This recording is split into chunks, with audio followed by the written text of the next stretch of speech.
Hello नमस्कार जय श्री राम।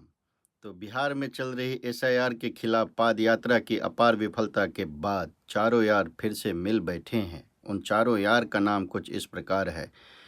अखिलेश, राहुल, पप्पू और तेजस्वी चारों मिलकर अपनी ओजस्वी कार्यों के द्वारा देश को जिस तरह अपनी ओर आकर्षित कर रहे हैं और उनकी ये पाद यात्रा जिस तरह से विफल हो गई है, उसके बाद इन सभी ने मिलकर अपने अपने आवासों पर फिर से एक प्रेस वार्ता के लिए प्रेस के पत्रकारों को आमंत्रित किया। ये उसी तरह के पत्रकार होंगे जो उनके जो द्वारा दिए गए सवाल होंगे, उन्हीं के बारे में वो कुछ न कुछ बताएंगे।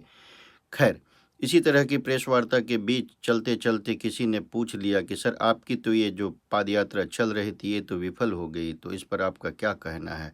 तो पप्पू जी तुरंत सबको झकझोरते हुए माइक पकड़ा और बोला कि नहीं, ये कोई पाद यात्रा विफल नहीं हुई है।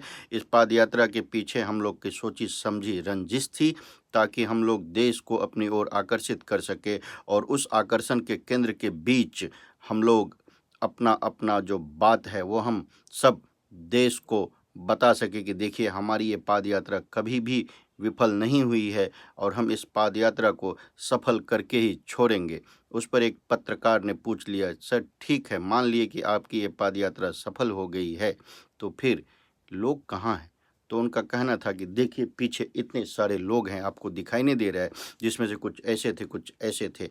तो पत्रकार ने कहा कि ये तो कुछ ही लोग हैं। बोला नहीं, इन्हीं लोगों का जो है एसआईआर में नाम काटा गया है, तो अभी हम फिलहाल इन्हीं के लिए बात कर रहे हैं।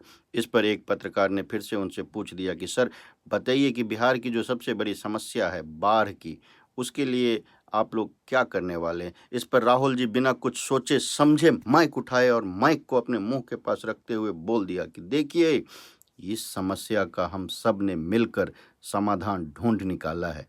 अगली बार जैसे ही हमारी सरकार बनेगी, बिहार में बाढ़ नाम की कोई चीज़ होने ही नहीं वाली है, क्योंकि हम सब ने मिलकर एक ऐसा प्लान तैयार किया है जिस प्लान को सुनने के बाद आपका क्या, पूरे देश के लोगों का छाती चौड़ा हो जाएगा।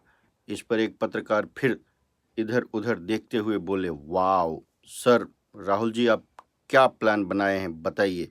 इस पर उन्होंने तेजस्वी जी की तरफ देखते हुए फिर जैसे ही अखिलेश जी की तरफ देखा, तो अखिलेश जी ने उनको गो अहेड का इशारा किया।